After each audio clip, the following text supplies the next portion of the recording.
So ayan guys, ito na po ang latest adventure scooter natin, ADX TG 400cc single cylinder, and talagang napaka-porma, no? Color white, inverted forks, syempre all-terrain tires, no? Yan po ay Maxxis tire, all LED yung lightings natin dito. Kaya subukan na natin mga idols. Tara. Woo!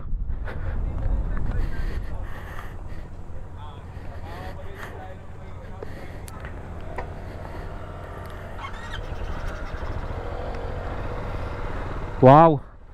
So guys, ito wala akong nararamdamang vibration dito sa pinaka handlebar niya, no. That's a good thing.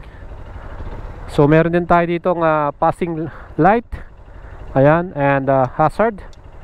And syempre meron din tong emergency brake alert, no.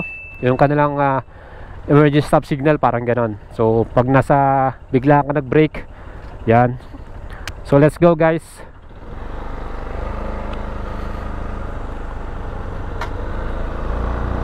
Woo!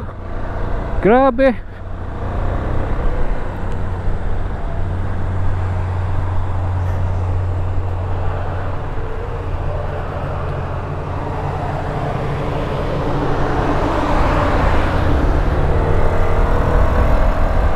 Wow!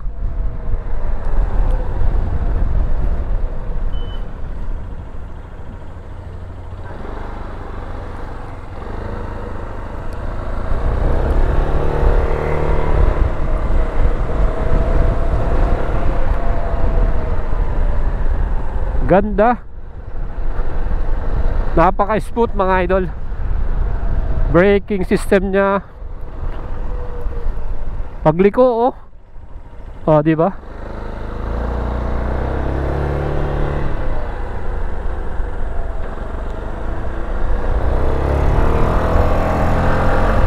Woo!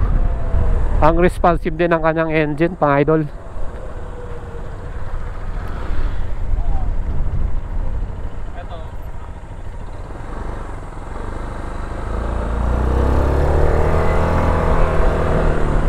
Suspension, talagang larong-laro yung front suspension niya. Inverted kasi, kaya ang ganda eh.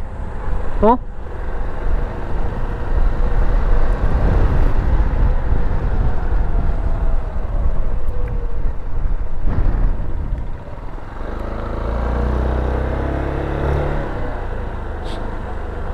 Ang solid talaga mga idol.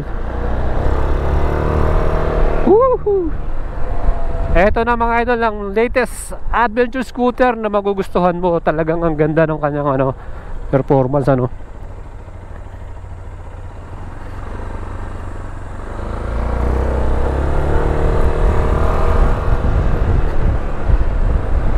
Woohoo!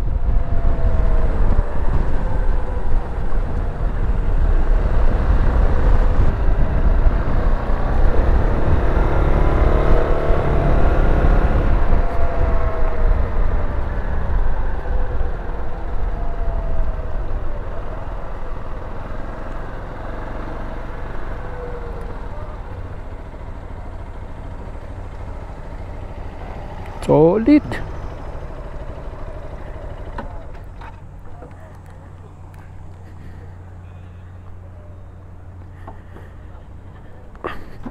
At mga idol, syempre maraming magtatanong regarding sa height, no?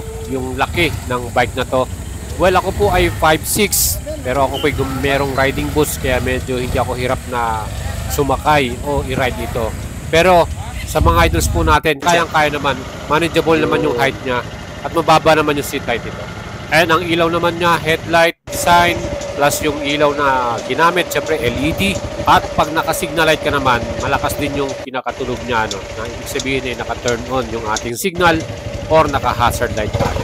Ito naman yung ating actual exhaust sound.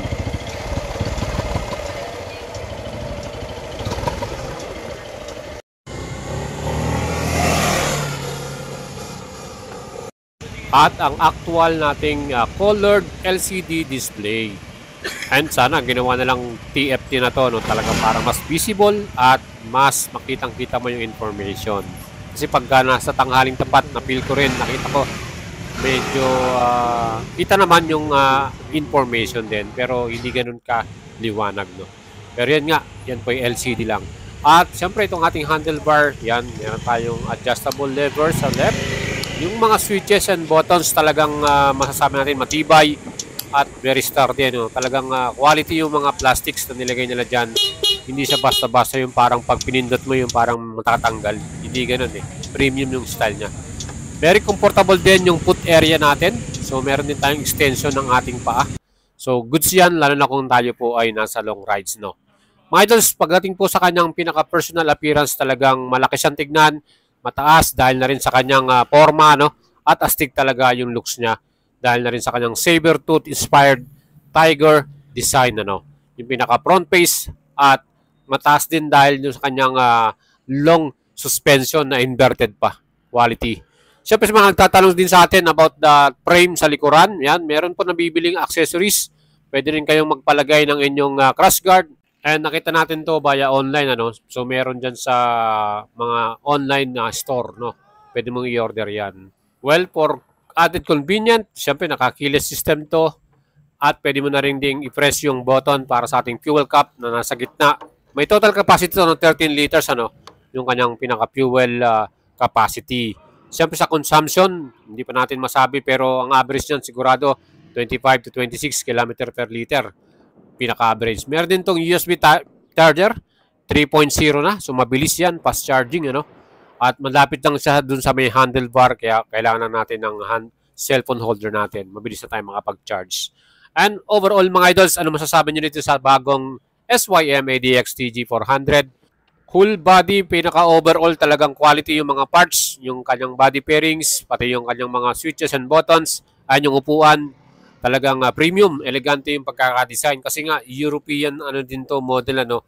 So quality talaga ay masasabi nating the best para dito sa ating SYM ADX TG 400.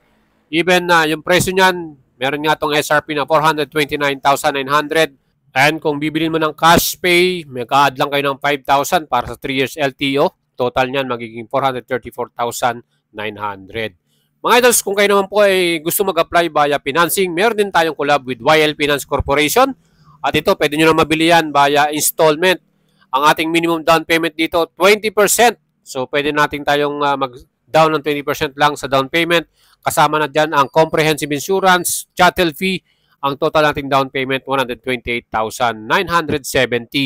Yan po yung total cash out natin. Para naman sa 3 years to pay or 36 months payment, ano?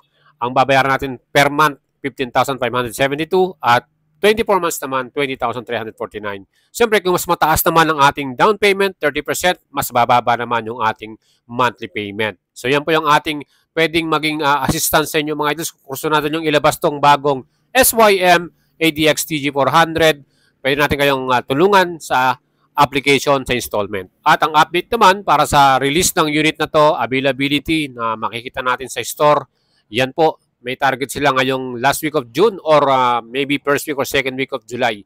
Hopefully, hindi na tumagal yan. Makita na natin at mabili na natin tong brand new model ng SYM ADX TG400. Napaka-forma niya. Kung nagustuhan niyo yung ating video, please don't forget to subscribe at pakipollow ako sa ating Facebook page. Ciao mga idols at ride safe!